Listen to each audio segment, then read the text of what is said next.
Sadhushvapi cha papeshu Sadhushvapi cha papeshu Samabuddhir vishishyate Samabuddhir vishishyate Sukhrin mitraryudasina Dveshya bandhushu Sadhushvapi cha papeshu Samabuddhir vishishyate. Please repeat.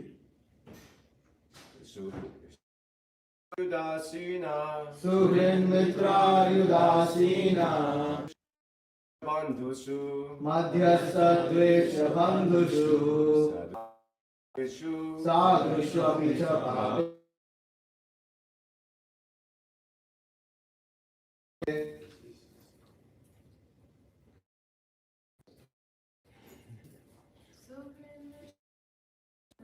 Suhrin mitra yudasina madhyastha bandhushu sadhushvapi cha papeshu Samabuddhir vishishyate.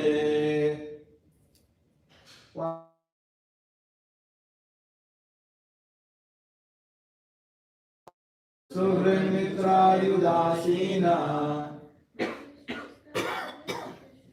madhyastha dvesha bandhushu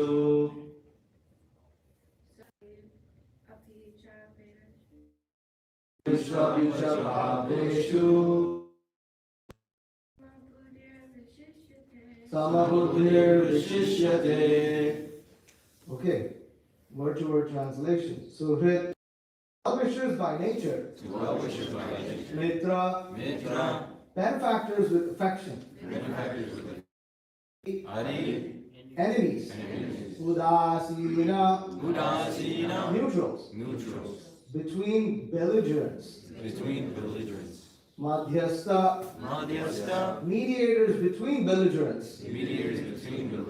Dveshya, the envious. Bandhushu, and the relatives or well-wishers. Sadhushu, unto the pious. Api, as well as. Cha, and. Papeshu, unto the having equal intelligence. Vishishyate is far advanced. Translation by His Divine Grace A.C. Bhaktivedanta Swami Srila Prabhupada. Jai.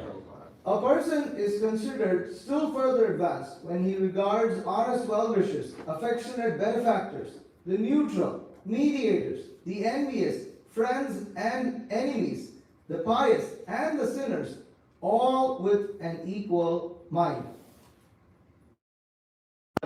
Chant prayers here. We'll speak just a little bit about this verse and then go on to the next one. Om Ajnanatimirandhasya Jnananjanashalakaya Chakshurunmilitam Yena Tasmai Shri Gurave Namaha Shri Chaitanya Manobhishtam Stapitam Yena Bhutale Swayam Rupa Kadamahyam Dadati Supadantikam Vandeham Shri Guru Shri Yudah Padakamalam Shri Gurun Vaishnavamscha Shri Rupam Sagrajatam Sahagana Raghunatham Vitam Tam Sajivam Sadvaitam Savadhutam Parijana Sahitam Krishna Chaitanya Devam Shri Radha Krishna Padan Sahagana Lalita Shri Vishakhan Vidamscha He Krishna Karuna Sindhu Dinabandho Jagatpate Gopesha Gopika Kanta Radha Kanta Namostute Tapta Kanchana Gaurangi Radhe Vrindavaneshwari Vrishabhanusute Devi Pranamami Hari Priye Vancha Kalpatrubhyascha Kripa Sindhu Bhevacha Patitanam Pavanebhyo Vaishnavebhyo Namo Namaha Jaya Shri Krishna Chaitanya Prabhu Nityananda Shri Advaita Gadadhara Srivasadi Gaura Bhakta Vrinda Hare Krishna Krishna Krishna Hare Hare Hare Rama Rama Rama Hare Hare Suhrin Mitra Yudasina Madhyastha Dveshya Bandhushu Sadhushvapi cha papeshu Samabuddhir vishishyate. A person is considered still further advanced when he regards honest well-wishers, affectionate benefactors, the neutral, mediators, the envious, friends and enemies, the pious and the sinners, all with an equal mind. These are the kinds of people we meet in our lives. Basically, these are all the people we meet in our life. This includes, our most near and dear ones, such as our, parents, children, life partner, and then it also includes people we work with. It includes people, who are our neighbors. It includes people who are in neighboring countries. It includes people of other races. It includes everyone. So there are different ways in which you can categorize people, and this is one. And here we have a couple of categories, right? So you have one, honest well-wishers. Two, you have affectionate benefactors. You have neutral. You have mediators. You have the envious. You have friends. You have enemies. Then you also have the pious. And you have the sinners. You have 9 categories here. 9 categories of people that have been described in this verse. And Krishna is saying in the Bhagavad Gita that a spiritual person is one who regards all of these with an equal mind. It's quite a statement if you think about it. Because here what Krishna is saying, and even when I read it the first time, I was like, it sounds great, but how do you ever act like this? Or how do you ever, what does it mean to consider, everyone with an equal mind? Why is it difficult? Why is it difficult to consider? Because obviously over here, for instance, you have the envious. What are the envious? How are the envious? The envious are those. What are envious people? What are envious people? We have a little jealous. They're jealous. So what are they jealous of? They don't have. Something that you have and they don't have.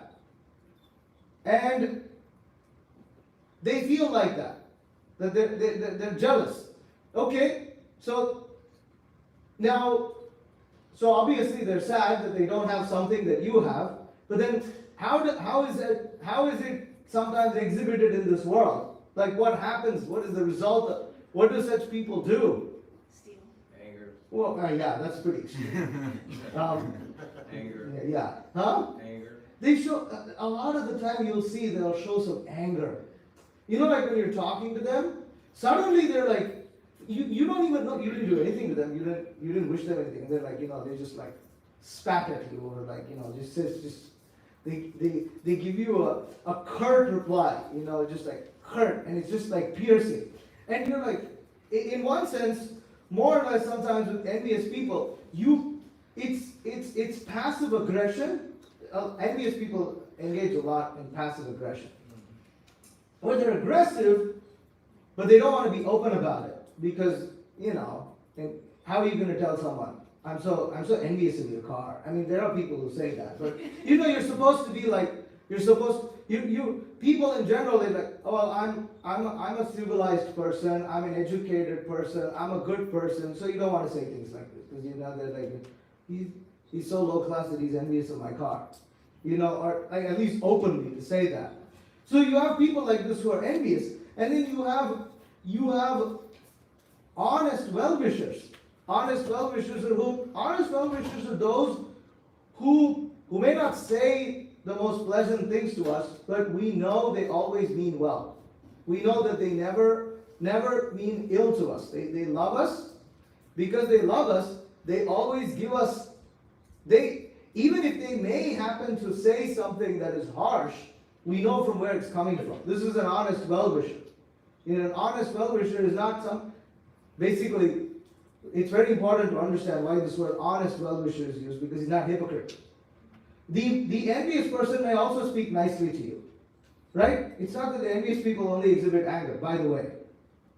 They could maybe tell you something stupid about your car and ruin it. And say, you know what, you can just put that oil and then that's it. Your car's over, And they're like, oh, I didn't know. I'm not a car mechanic. Why did you listen to me? Well, you knew that you were not a car mechanic. Why did you give the advice?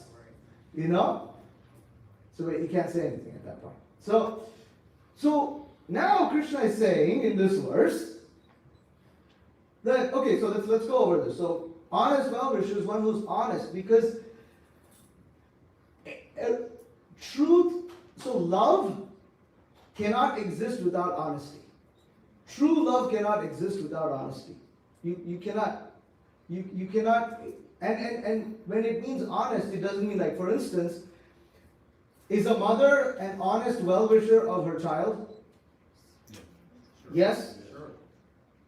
But does she sometimes tell things to the child, or she kind of tries to bend the truth, or sometimes she openly hides the truth because the child cannot handle it? Yes. Is she being dishonest? No. There's some thought here. Yeah. No. Yes. How many? I would say no. Some people are saying no, some people are saying yes. Definitely. Huh? I think it's yes. If it's not the truth, then it's a lie. If it's not the truth, it's a lie. So if the mother is lying to her child, she cannot be an honest well-wisher. She's a maybe dishonest well-wisher. But is that what you're trying to say? Yeah, like she's still wishing the most. She's still wishing the most. It's not the truth. Christmas, for example. Huh? Christmas, for example. Yeah, that's yeah,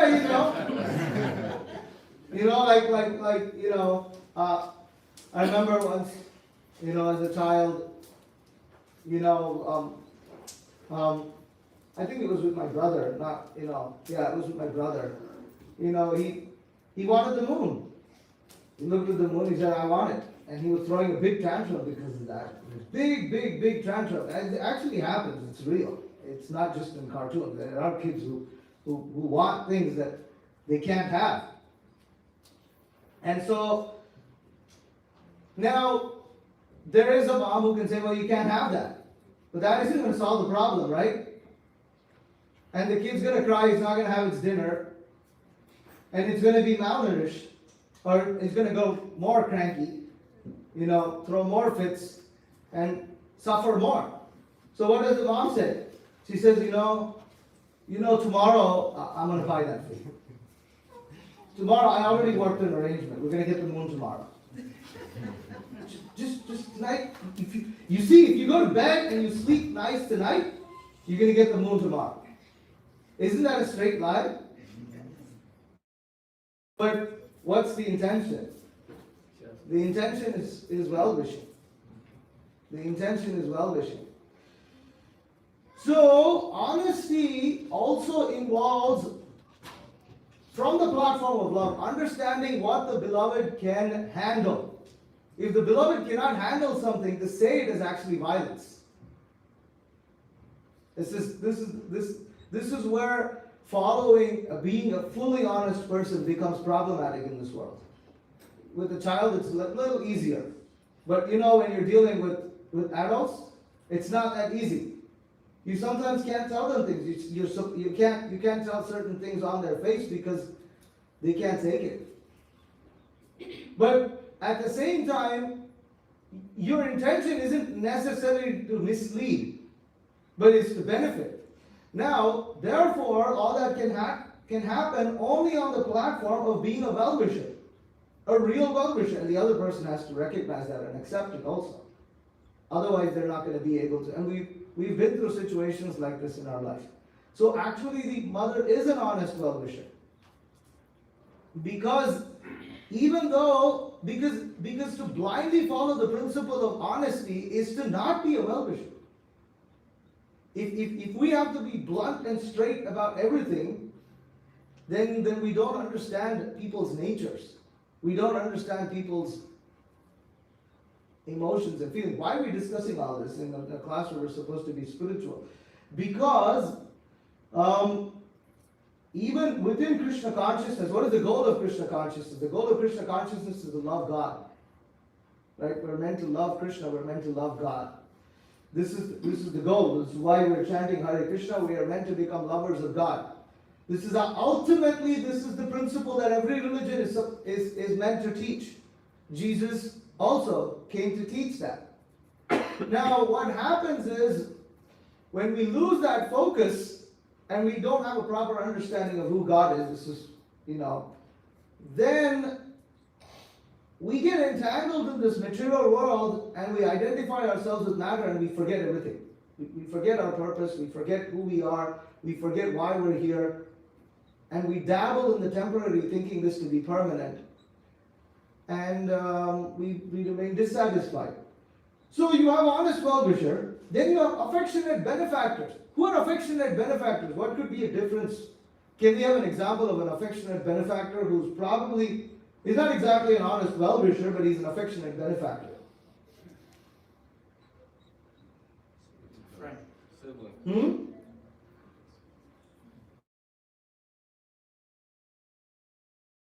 Friend is a good example, but it's more like someone, see, there are different levels of friend, right? You have somebody who's very close. But then there are others who are good friends, but you may not be very close with them. They don't mean anything ill for you. But sometimes when you really need some help, you could go to them. Or another good example is somebody who just gives you who gives some charity. Unknown person who gives you some charity. Or who gives something in charity. If they do it without if they're not trying to make a show in front of others, of trying to be charitable, but honestly they feel affectionate towards this particular person, and they're like, okay, yeah, here's whatever, something for you, take this, and he's an affectionate benefactor. Means they want to benefit, and they're affectionate, they're favorable. So that's an example of an affectionate benefactor. Then you have the neutral. Neutral, you pass somebody by on the street, they don't hate you, they don't like you, you're not a factor in their life. They're neutral. They don't mind you, they mind their own business, whatever, it's just neutral. Then mediators. Mediators are those who we trust, who can help resolve problems, situations, icky situations with whom? With whom? Enemies. Huh? Enemies. Enemies? Only enemies? Family. Our own friends, our own well-wishers, our own beloved ones. Actually, that kind of mediation is actually more serious than the thing with the enemy. The enemy is also important, but a lot of the times what we need help with is actually people we don't want to lose a relationship with, but we're running into some serious problems here. And so you have mediators who help kind of like, okay, they're able to mediate. And then you have envious, we already discussed that. You have friends, and then you have enemies. So why is friends put in a different category? Because friends can be honest well-wishers, they can be affectionate benefactors, they can be somewhere in between also. And then you have enemies, straight up people who just hate you, who are actively working to undermine you, who are actively working to harm you. And then you have the pious. Pious, now this is where it's interesting. You see, pious, because there are people we don't know. There are people we don't know anything about. For instance, if we identify ourselves with the body, then say I come from India, right? And so in India, you're supposed to feel angry towards Pakistanis, because Pakistanis are our enemies. You're supposed to feel angry towards them. And so in this way, now I gave an example of an enemy who you don't really know. You've never met them. You don't know anything about them, but you regard them as an enemy. Now in the same way, there are whole classes of people that we consider as being pious. We consider them as being pious, meaning good people.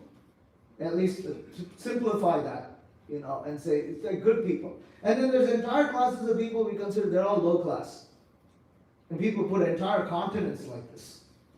Continents, races, things like that. And they categorize them, they put them in boxes. And so, from the Vedic perspective, pious are those who are religious, who follow dharma, who follow the scriptures, and sinners are those who have no regard, such as atheists, etc. They're considered those who disregard everything that's stated in scripture and everything that is, for instance, openly deny the existence of God or something like that. And Krishna is saying we have to regard all of these with an equal mind. Now, let's underline that equal mind does not mean that you behave in the same way with them. Equal mind means that the emotions that one feels, because the mind is the place of emotions. It is the storehouse of emotions. And it is these emotions that cause us attachment and detachment, which are basically more or less, so attachment and aversion, let me say that, not detachment. Attachment and aversion, I made a mistake there, big mistake. So attachment and aversion, right? You feel repulsed towards a person, you feel very drawn towards another person. And this pull and push is what binds us to this world. It binds us to this world, and it is the mind that binds us in this way. And a person who's detached may still understand who is his honest well-wisher, who is his benefactor, who is his enemy, and he may deal accordingly, but he does not, he is detached in the sense he is acting on a higher platform, meaning he has understanding that this life is not all in all. I have another purpose. I am spirit soul. I'm not this body. And therefore, I do not think that everything ends with death. And therefore, although this person is my enemy and I should stay away from him, the person who is with this equal mind does not try to actively deal with these 9 kinds of people on the platform of his body. He deals from the platform of being self-realized. What does that mean? What does that mean? He's dealing from the platform of being self-realized. Meaning, if there's an enemy, and if that enemy is harming his family, then he has to take action. And if that enemy is harming him in a certain extent, to a certain extent where it is threatening his very existence, then also he has to take action. It does not mean he should not fight back. But he stops exactly where it's needed. This is an important point, because most of the time, when you're dealing with these people, you have either a lot of affection, or you may have a lot of anger. And what happens when you have a lot of affection or a lot of anger? Both makes one lose one's intelligence. Right? When you're too affectionate. There's a story Srila Prabhupada he gave of, there's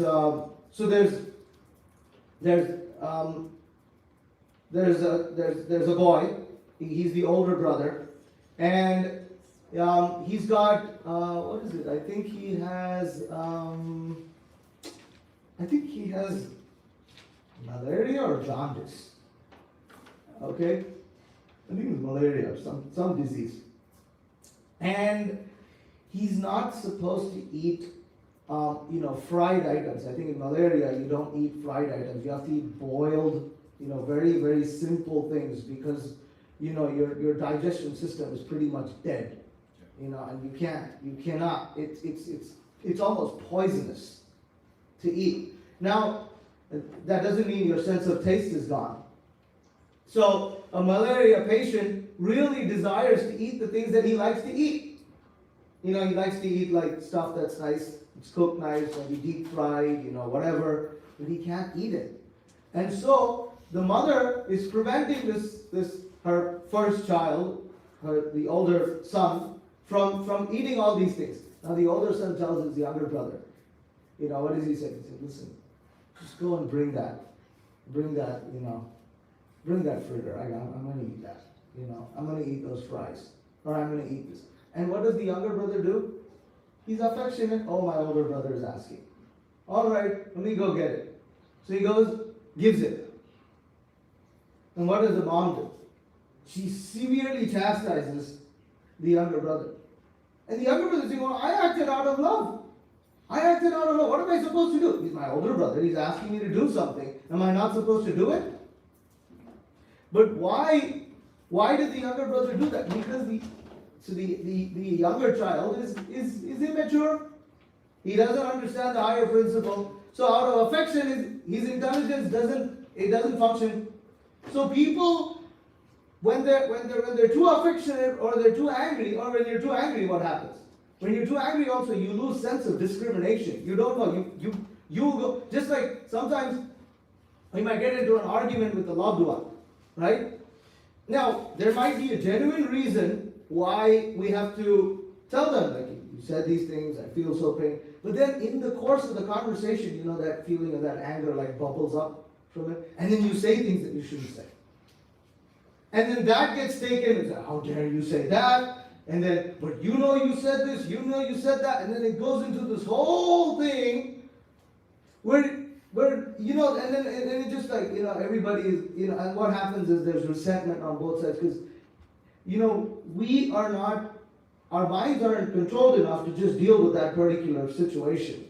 You know, unnecessarily, because of anger, we may sometimes bring in things that when we say things that shouldn't be said, because in anger you say things that you shouldn't say. This is what a person with equal mind does not do. When he has equal mind, it means that his mind is controlled. This whole chapter in chapter 6 is pretty much it talks about controlling the mind. When your mind is controlled, we speak as much as needed. It doesn't mean that, you know, if we need to say, you know, so here we're talking about people equal mind. So say, you know, a woman who's a devotee, who's Krishna conscious, she's a devotee, she's a very advanced devotee, she has a child, she has to say, she may have to chastise it, or she may have to say something to her husband that, you know, that she may have to point something out, but she doesn't speak more than needed. She doesn't go over the top. The same thing with the husband. He doesn't, like, for instance, somebody might have scolded him at work. He doesn't take that anger out at home. A person with equal, it doesn't mean that it doesn't mean that, oh, he doesn't differentiate between the woman at work and the wife at home. An equal mind. You know, so they're all equal. My co-worker and my wife is the same. No, that's not equal mind. That's nonsense. You know, that's not what Krishna is speaking here. The point is, the person with equal mind is able to employ his mind and senses just as much as needed on the platform of duty. It's not on the platform of being, see, on the other hand, we are controlled by the mind, we're controlled by the senses. The senses and mind currently, they dictate things to us. And we may have a desire, we may feel like we're using our mind, we're using our intelligence, but a lot of the times what happens is we're using it, but then it takes control of us. And then it takes us to a situation where we didn't want to go. This is our experience, is it not? This is what a Krishna conscious yogi avoids. This is yoga. This is real yoga. You know, we can breathe as much and all that, but if one does not, if one is unable to control the mind, then peace is temporary. Because you don't know, because you're a dancing doll in the hands of your mind and your senses. You know, the eyes just take it and you just go. You know, and sometimes people know. It's like, I'm being drawn, I don't want to do this, but they just go, they just keep going. I don't want to be doing this, and they're doing it. That's a person with an equal mind does not have that. So it's not that we do not recognize these. See, and this is where somebody who's immature, what they try to do, immature spiritualists, they try to negate all of this. They try to say, well, none of this exists. All of this is illusion. Everything is illusion. None of this exists. And artificially they try to make everything equal.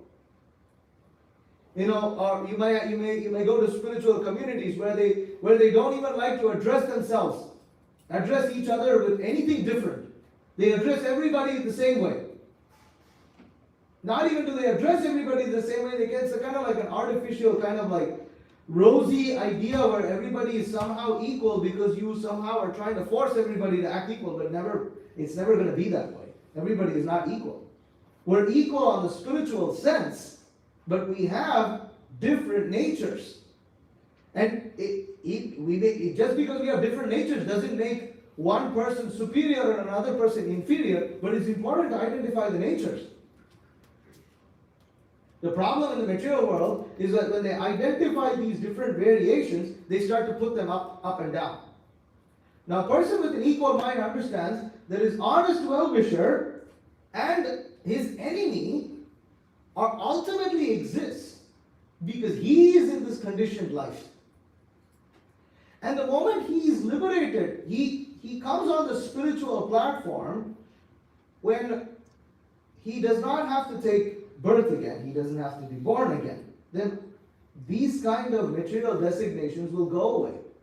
Or these material designations, a person may understand that he has a family, and he understands this family, he has this family, and he performs his duty towards them, but he understands that ultimately this family relationship is temporary because it goes away with the body.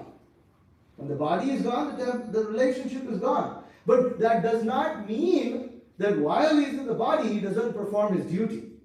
He performs his duty, but he has a higher understanding. Therefore, he only performs his duty to the extent needed, and then that's it. He doesn't get drawn by it.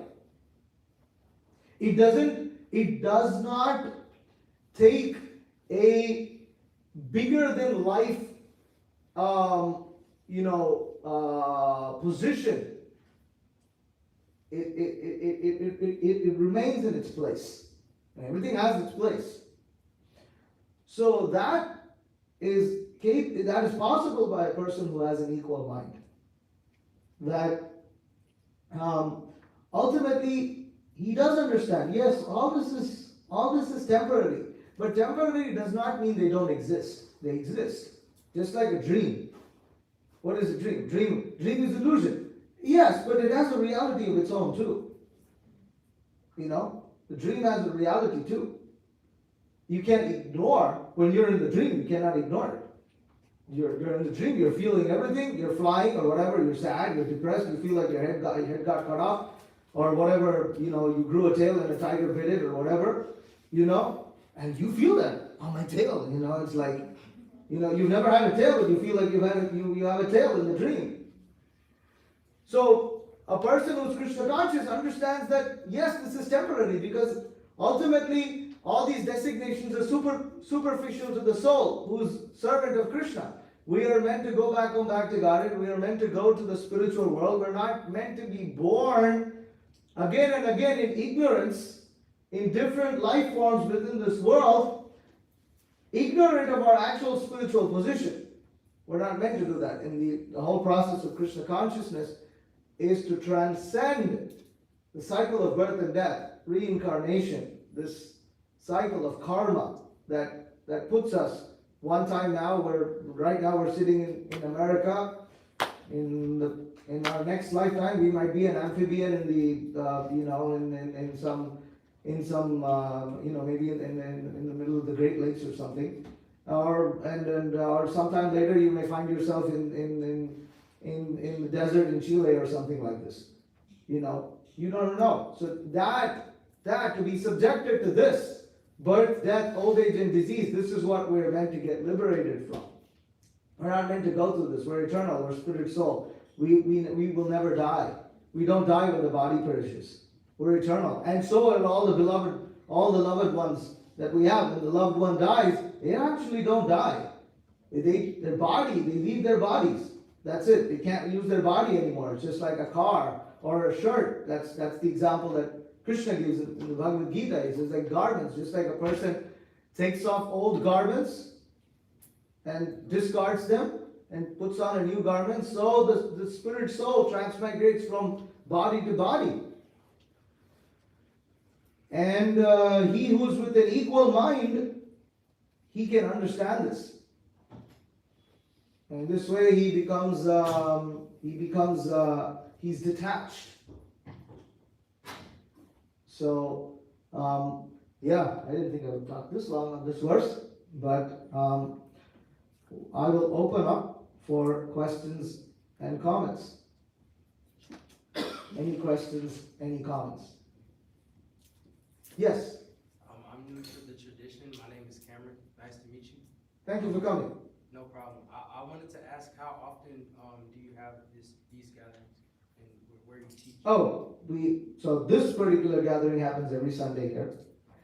I'll be making announcements about other gatherings we have during the week.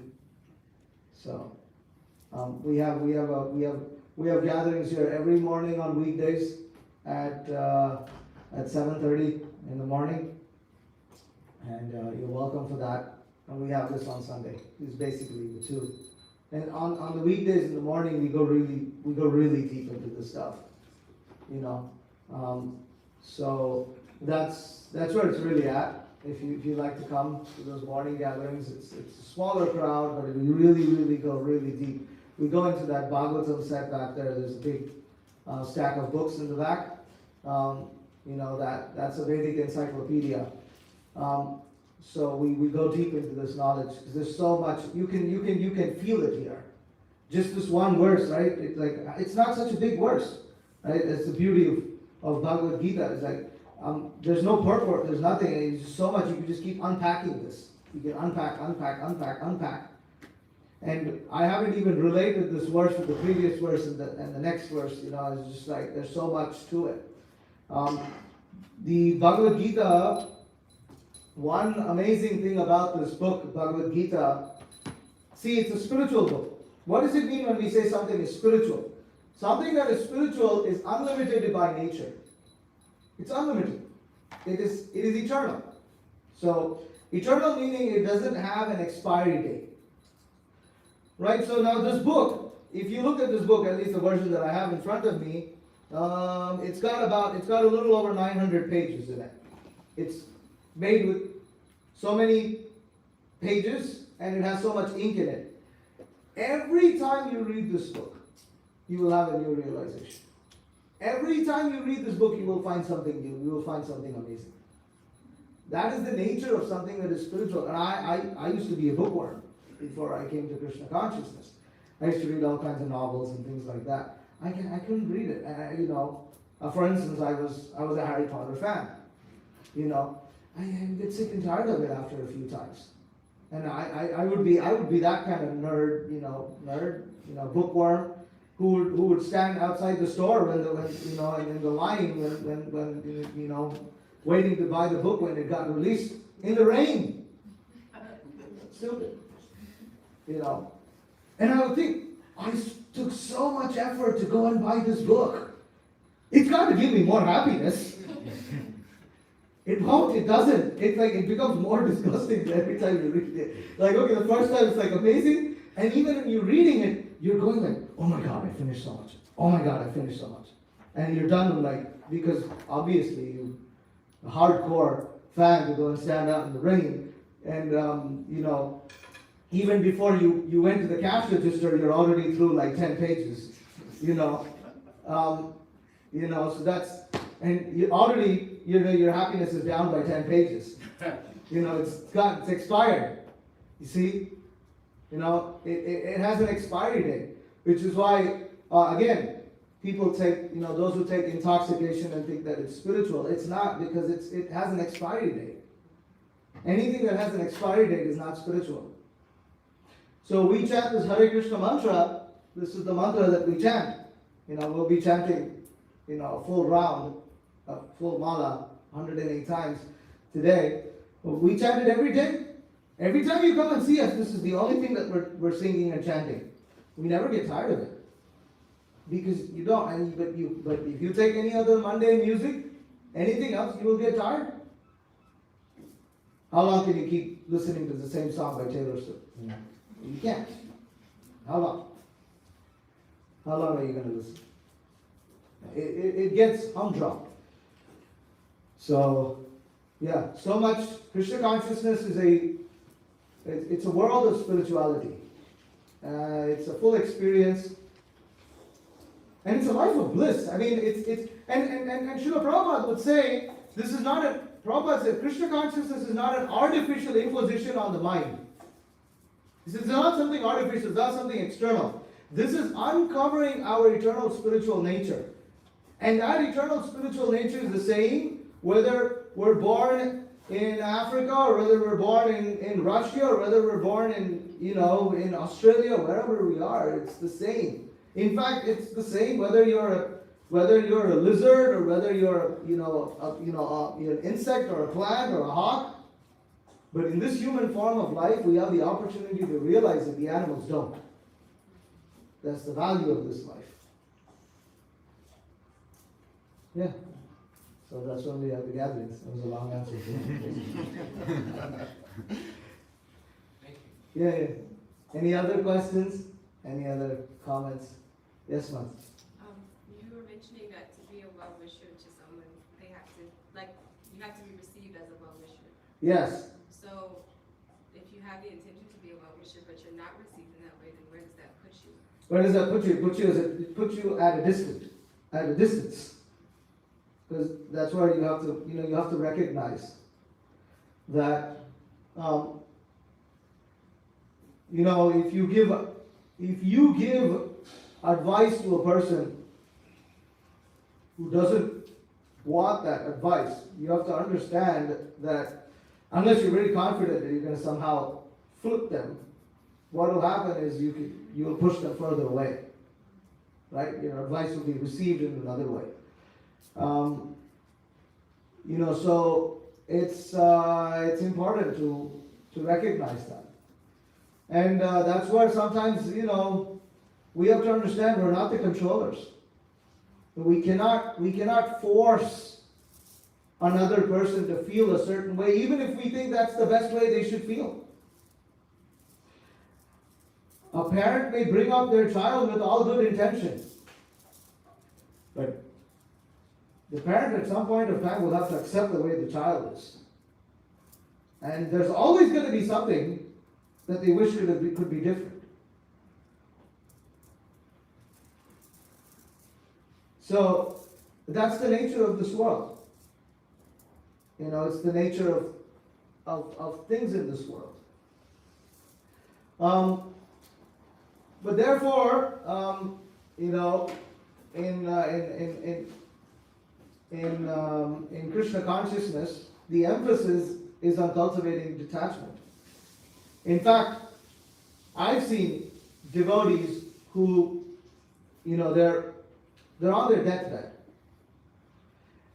And up to that point of time, they may have been very affectionate to their beloved ones and things like that.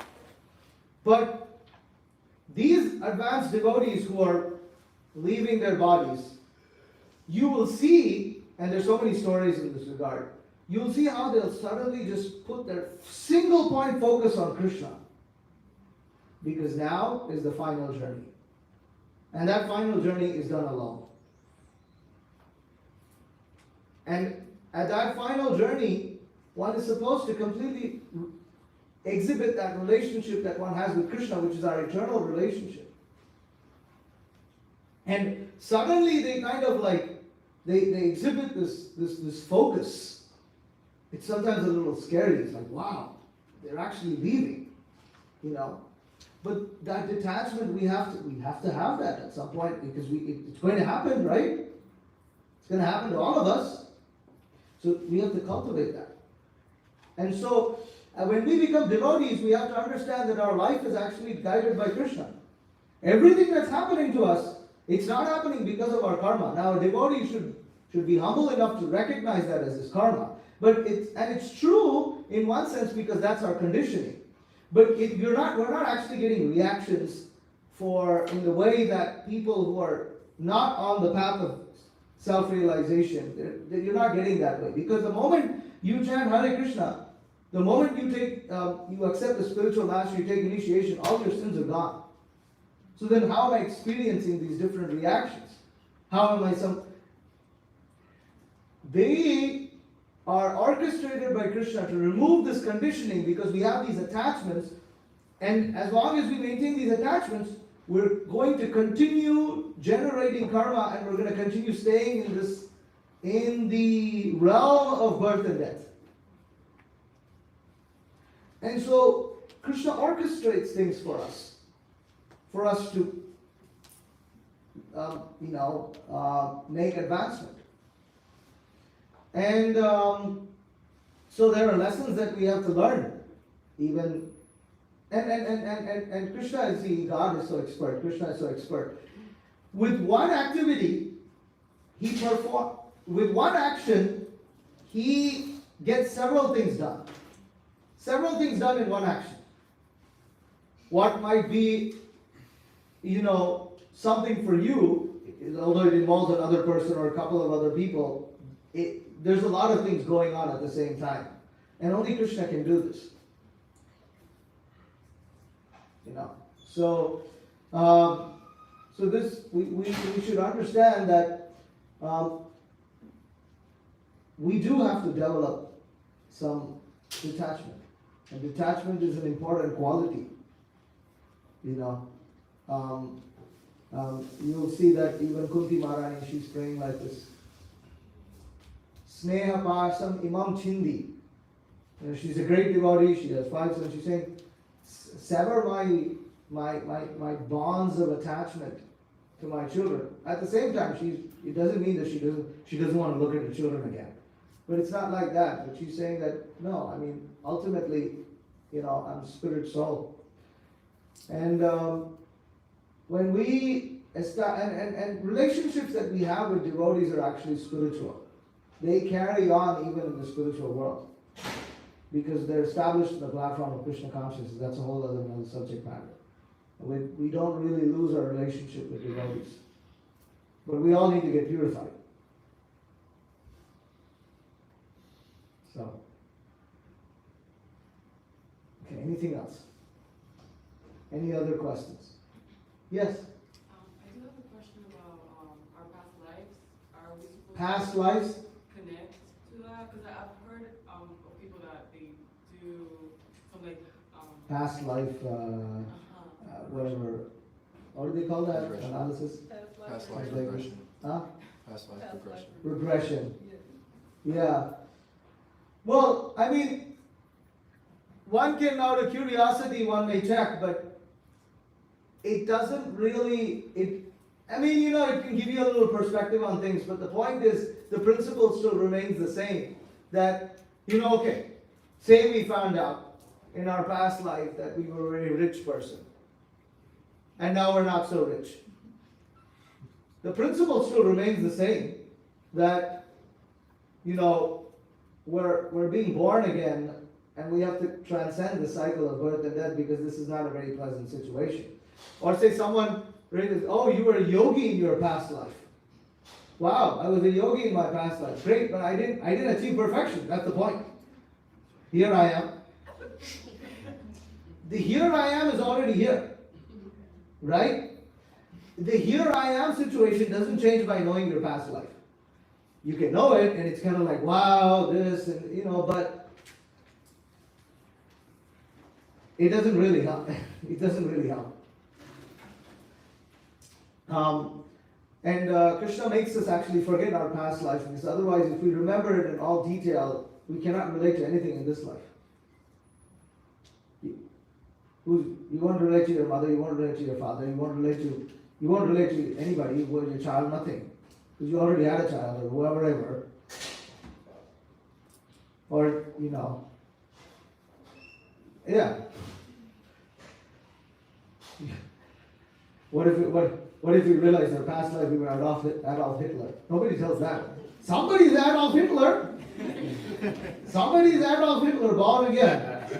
Who's going to tell that? That's also there, These past life things, nobody tells them that, they were some of the worst personalities that existed in history. That never happens. But they're out there.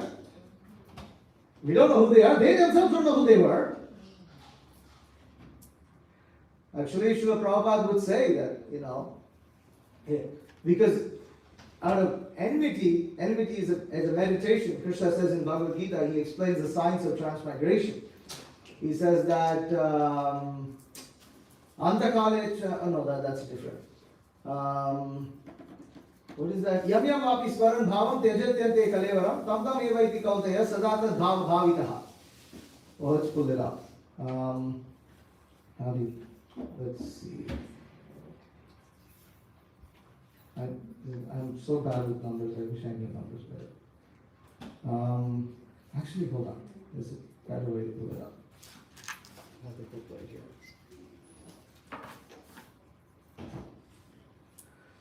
Yam yam vapi smaran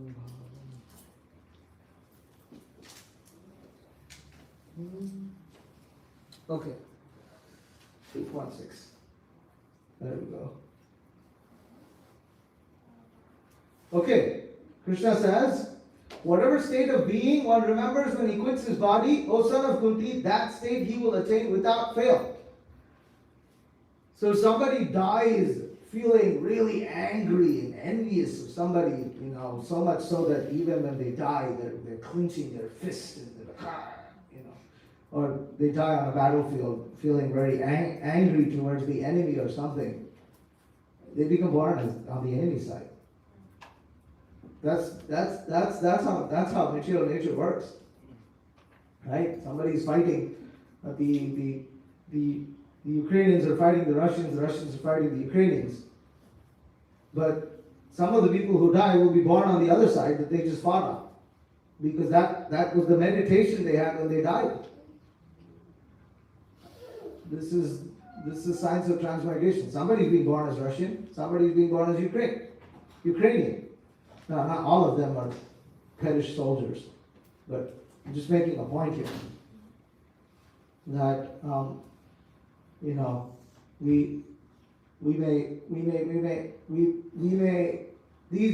these past in general, these past life people who do past life things, regressions and stories, most of them always say something nice. Nobody tells them that, there was a guy, actually I think he's dead now, Idi Amin. In, which country is that? Huh? Uganda. Yeah, Uganda. He was a terrifying person. So many people died. He's born somewhere as something, maybe not as a human. Could be born as some whatever, but he's somewhere. He's eternal too. But even if we hate him, he's eternal. He's a spirit soul. They're not going to die. So that's another reason why I personally am not such a big fan of these past life regressions, because it doesn't seem very balanced. Right? There's a lot of evil people out there in this world, and nobody says that that the past life regression doesn't generally refer to any of those people. That's my 2 cents, if it's worth it anyway. Okay, anything else? Relating that story of reincarnation and your last thought, the story of the exalted sage whose last thought was a deer that he was taking care of. Yeah. There's a story in the Bhagavatam, you can see. Exalted sage, he saw what happens is, he's meditating, he's given up his family, gave up his kingdom. He was a king actually. He gave up his kingdom, he gave it to his oldest son, which is the way, kingdoms work. So he gave it to his oldest son. He left his wife, he left all that opulence, he just built himself a hut, a hermitage in the forest, and he's practicing Krishna consciousness, he's meditating on Krishna. And then what happens is, while in the middle of his meditation, he hears a roar, a lion roar, which is, if you actually hear a lion roar, it's pretty terrifying. It goes under your skin. It enters the deepest, reaches of your heart. It's like, it goes and it vibrates. It's like very terrifying. And he sees a deer who becomes terrified. He was drinking water, in the bank of the river that he was on, and out of fear she jumps into the water, but she's pregnant. And when she jumps out of fear, she delivers right there. She delivers a baby fawn. Fawn? Yeah, a fawn right on the spot. And out of the shock that she experienced, and the fact that she's now in the middle of a river, she passes away. She dies. And this fawn, she dies on the spot because of the shock and the fact that she just delivered it. So she dies. And this fawn is just newborn, it's fallen right into the water and is now, struggling for its life. So Bharat Maharaj, that's the name of this sage king. He jumps into the river, saves this fawn, brings it back to his hermitage, nurses it back into health, feeds it, and takes care of it. But then what happens is he becomes very affectionate to that fawn, almost to the extent that he's constantly meditating. Even though he's performing his spiritual activities, his meditation is now completely on that fawn. And then when he dies, all he's thinking about is that fawn. How is this fawn, which is now a deer, how is it going to live without me? And then he becomes a deer in his next life. Now, so this is how difficult life can be. Should he have saved that fawn? Yes. But where did he make the mistake? See, that's what we're discussing about equal mind, right? At some point of time, what he should have done is, okay, you're old enough. Bye-bye. Now you got to live your life. I can't. Now, anyway, he died. Who's protecting that deer? That deer lived after him. Could he have stayed as long as he wanted to? No. So that's the detachment that we have to cultivate. We have to understand that we're not the controllers. So we should never lose focus of Krishna consciousness while we are performing our duties in this material world. This is the lesson of Bhagavad Gita. Okay. Yes, Ram, Das, Abhidhan Prabhu.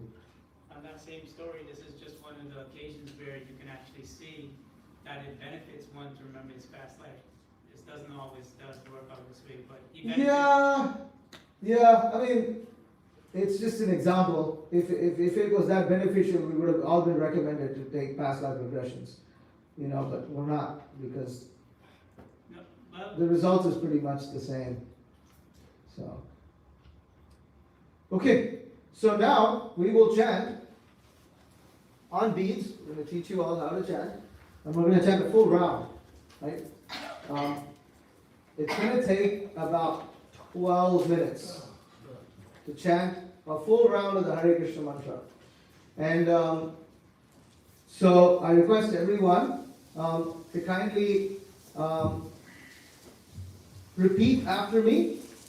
This is the mantra. I'm going to say it, so you please repeat. You can see it, it's right behind me. Hare Krishna, Hare Krishna, Hare Krishna, Hare Krishna, Krishna Krishna, Krishna Krishna, Hare Hare, Hare Hare, Hare Rama, Hare Rama, Hare Rama, Hare Rama, Rama Rama, Rama Rama, Hare Hare. Hare Hare. So it's a very, very simple mantra. It only consists of 3 words, Hare Krishna and Rama. Now the science to this is that mantra meditation is mantra, this Hare Krishna mantra, is a transcendental sound vibration that helps control the mind. It helps liberate the mind, and it helps us achieve love of Krishna. It helps us become self-realized. Right? So the secret is to vibrate this mantra with one's tongue in a manner that it's audible so that we can hear it ourselves. Not yelling at the top of our voice, but not completely silent, not doing it in the mind. Because when we do it in the mind, we won't hear, our mind gets clogged with thoughts, and it just doesn't happen. So therefore, whenever we get diverted, we just bring our attention back to the sound vibration. This is what we're meant to do. So it's a very, very simple process, very effective. And how do you chant with beads? What's the use of chanting with beads? Well, when you quantify something, then it helps increase. So just like if you say, I'm going to perform exercise for 10 minutes a day, and you keep you're consistent in doing that, you will make progress. But if I'm going to do exercise, I'll do a little bit today, maybe then what happens, you don't end up doing anything. Or You know, you do a lot one day and you don't do anything another day, and you don't really feel the benefit. So this is called, so same thing, what we're doing is a spiritual exercise. It's sadhana. It's called sadhana. So the sadhana is one of the important elements of sadhana is to chant the Hare Krishna mantra.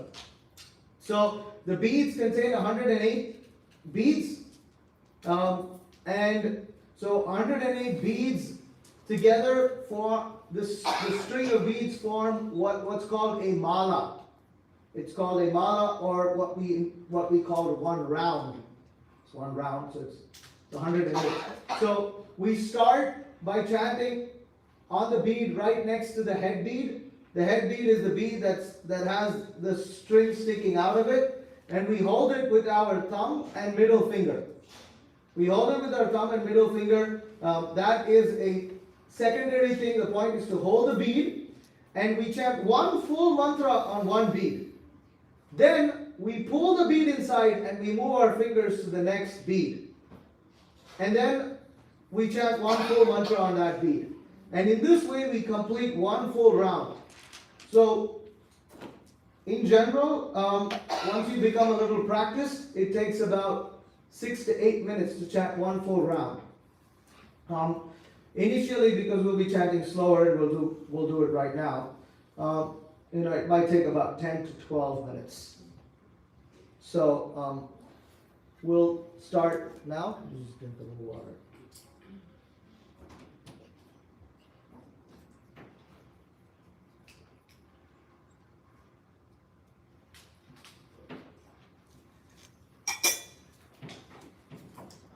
Okay.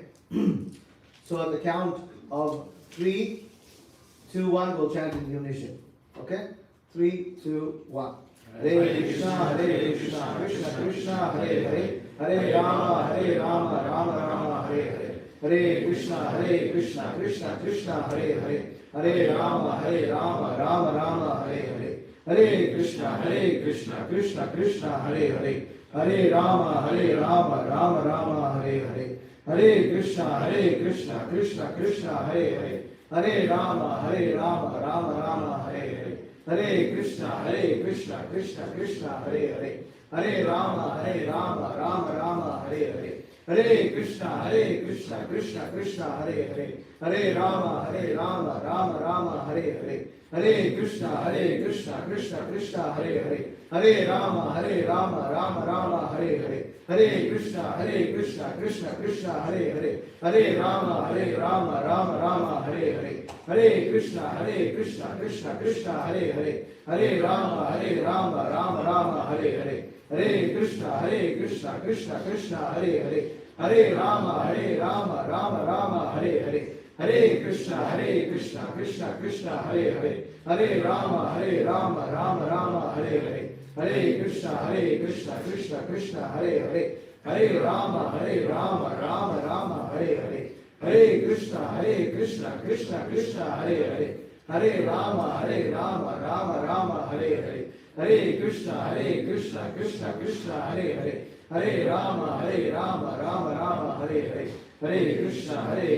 Krishna Krishna, Hare Hare, Hare Rama, Rama Rama, Hare Hare. Hare Krishna, Krishna Krishna, Hare Hare, Hare Rama, Rama Rama, Hare Hare. Hare Krishna, Krishna Krishna, Hare Hare, Hare Rama, Rama Rama, Hare Hare. Hare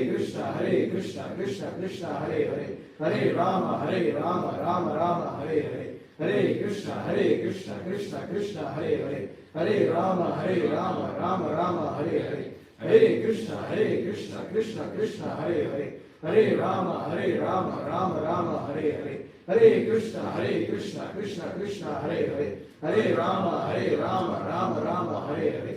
Hare Krishna, Krishna Krishna, Hare Hare, Hare Rama, Rama Rama, Hare Hare. Hare Krishna, Krishna Krishna, Hare Hare, Hare Rama, Rama Rama, Hare Hare. Hare Krishna, Krishna Krishna, Hare Hare, Hare Rama, Rama Rama, Hare Hare. Hare Krishna, Krishna Krishna, Hare Hare, Hare Rama, Rama Rama, Hare Hare. Hare Krishna, Krishna Krishna, Hare Hare, Hare Rama, Rama Rama, Hare Hare. Hare Krishna, Krishna Krishna, Hare Hare, Hare Rama, Rama Rama, Hare Hare. Hare Krishna, Krishna Krishna, Hare Hare, Hare Rama, Rama Rama, Hare Hare. Hare Krishna, Krishna Krishna, Hare Hare, Hare Rama, Rama Rama, Hare Hare. Hare Krishna, Krishna Krishna, Hare Hare. Hare Rama, Rama Rama, Hare Hare. Hare Krishna, Krishna Krishna, Hare Hare. Hare Rama, Rama Rama, Hare Hare. Hare Krishna, Krishna Krishna, Hare Hare. Hare Rama, Rama Rama, Hare Hare. Hare Krishna, Krishna Krishna, Hare Hare. Hare Rama, Rama Rama, Hare Hare. Hare Krishna, Krishna Krishna, Hare Hare. Hare Rama, Rama Rama, Hare Hare. Hare Krishna, Krishna Krishna, Hare Hare. Hare Rama, Rama Rama, Hare Hare. Hare Krishna, Krishna Krishna, Hare Hare. Hare Rama, Rama Rama, Hare Hare. Hare Krishna, Krishna Krishna, Hare Hare. Hare Rama, Rama Rama, Hare Hare. Hare Krishna, Krishna Krishna, Hare Hare. Hare Rama, Rama Rama, Hare Hare. Hare Krishna, Krishna Krishna, Hare Hare. Hare Rama, Rama Rama, Hare Hare. Hare Krishna, Krishna Krishna, Hare Hare. Hare Rama, Rama Rama, Hare Hare. Hare Krishna, Krishna Krishna, Hare Hare. Hare Rama, Rama Rama, Hare Hare. Hare Krishna, Krishna Krishna, Hare Hare. Hare Rama, Rama Rama, Hare Hare. Hare Krishna, Krishna Krishna, Hare Hare. Hare Rama, Rama Rama, Hare Hare. Hare Krishna, Krishna Krishna, Hare Hare. Hare Rama, Rama Rama, Hare Hare. Hare Krishna, Krishna Krishna, Hare Hare. Hare Rama, Rama Rama, Hare Hare. Hare Krishna, Krishna Krishna, Hare Hare. Hare Rama, Rama Rama, Hare Hare. Hare Krishna, Krishna Krishna, Hare Hare. Hare Rama, Rama Rama, Hare Hare. Hare Krishna, Krishna Krishna, Hare Hare. Hare Rama, Rama Rama, Hare Hare. Hare Krishna, Krishna Krishna, Hare Hare. Hare Rama, Rama Rama, Hare Hare.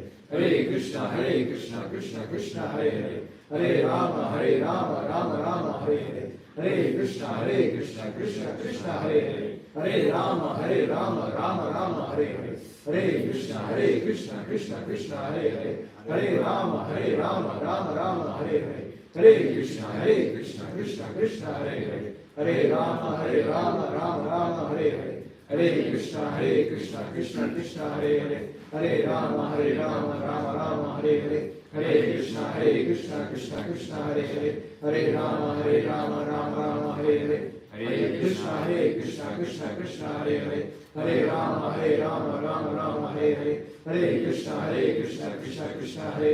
Hare Rama, Rama Rama, Hare Hare. Hare Krishna, Krishna Krishna, Hare Hare. Hare Rama, Rama Rama, Hare Hare. Hare Krishna, Krishna Krishna, Hare Hare. Hare Rama, Rama Rama, Hare Hare.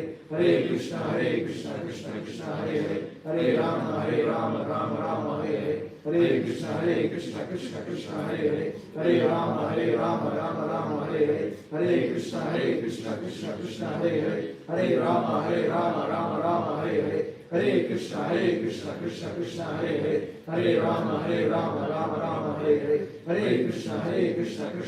Hare Hare. Hare Rama, Rama Rama, Hare Hare. Hare Krishna, Krishna Krishna, Hare Hare. Hare Rama, Rama Rama, Hare Hare. Hare Krishna, Krishna Krishna, Hare Hare. Hare Rama, Rama Rama, Hare Hare. Hare Krishna, Krishna Krishna, Hare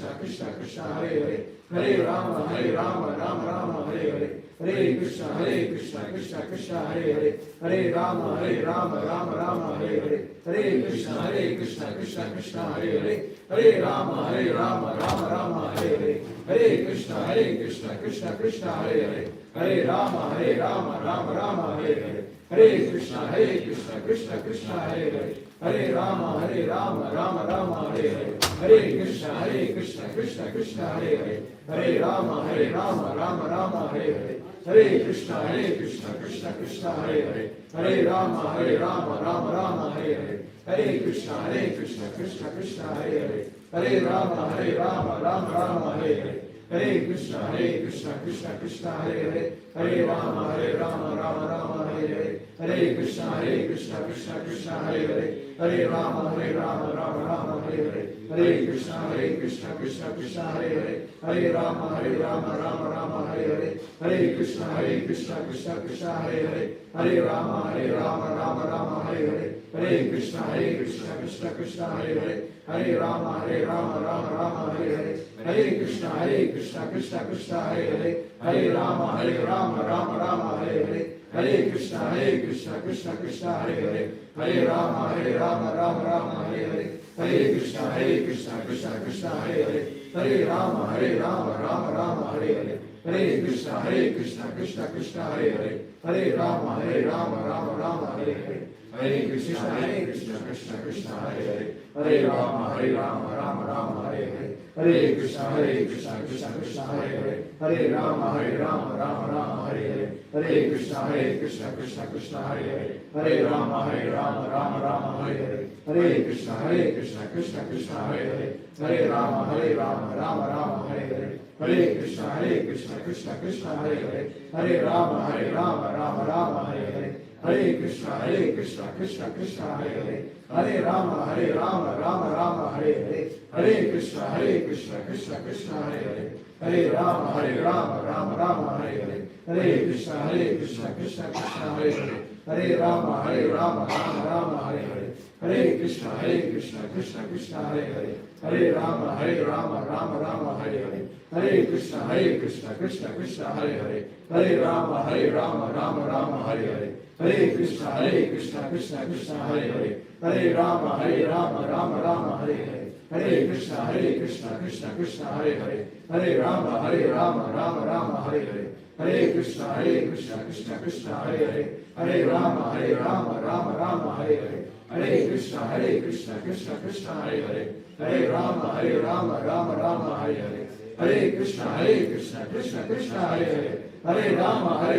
Rama Rama, Hare Hare. Hare Krishna, Krishna Krishna, Hare Hare.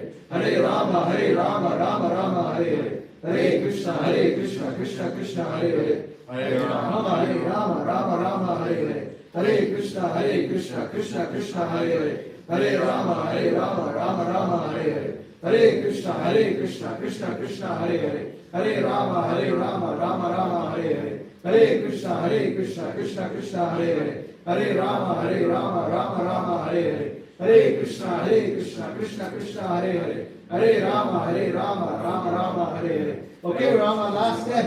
Hare Krishna, Krishna Krishna, Hare Hare. Hare Rama, Rama Rama, Hare Hare. Hare Krishna, Krishna Krishna, Hare Hare. Hare Rama, Rama Rama, Hare Hare. Hare Krishna, Krishna Krishna, Hare Hare. Hare Rama, Rama Rama, Hare Hare. Hare Krishna, Krishna Krishna, Hare Hare. Hare Rama, Rama Rama, Hare Hare. Hare Krishna, Krishna Krishna, Hare Hare. Hare Rama, Rama Rama, Hare Hare. Hare Krishna, Krishna Krishna, Hare Hare. Hare Rama, Rama Rama, Hare Hare. Hare Krishna, Krishna Krishna, Hare Hare. Hare Rama, Rama Rama, Hare Hare. Hare Krishna, Krishna Krishna, Hare Hare. Hare Rama, Rama Rama, Hare Hare. Hare Krishna, Krishna Krishna, Hare Hare. Hare Rama, Rama Rama, Hare Hare. Hare Krishna, Krishna Krishna, Hare Hare. Hare Rama, Rama Rama, Hare Hare. Hare Krishna, Krishna Krishna, Hare Hare. Hare Rama, Rama Rama, Hare Hare. So, look, we did it within, within 11 minutes. So, like I said, it takes about 10, and actually, for most of us who are, who have chanted and practiced, your pace picks up because when you're chanting by yourself, you can pick up a little more pace and still be able to say the mantra, properly. So it can take about anywhere between 6 to 8 minutes. So, but the point is, even when we're beginning, you see, we can finish this in about 10 to 11 minutes, or maybe at the most 12 minutes. So we should take that time out. We should make this. We should chant this. If you take this practice up, nobody has to tell you. We can feel that difference ourselves. I mean, like just when I'm chanting, I chant every day. I chant every day. But still, when we do this exercise and we actually chant, I just feel so purified. I feel so enthusiastic. I feel so enlivened. Now, I also remember how I felt when I first took up this chanting. I was like, wow, there's something in this. There's definitely something here. And it's so simple. It's so easy. We can all do it. It doesn't cost anything. The mantra is right here. It takes 10 minutes out of our life. And it's worth it. And you don't have to believe what I'm saying. Try it. It doesn't cost any money. You feel the benefit. Go on. Several of us are here, and we're continuing to chant our rounds. We're continuing to chant the Hare Krishna mantra because we felt that benefit. And so that is the process of Krishna consciousness. It is something that we can experience ourselves. So I will stop here. Thank you very much for coming to our Spiritual Sunday Festival. Just a few announcements now, and then we'll begin.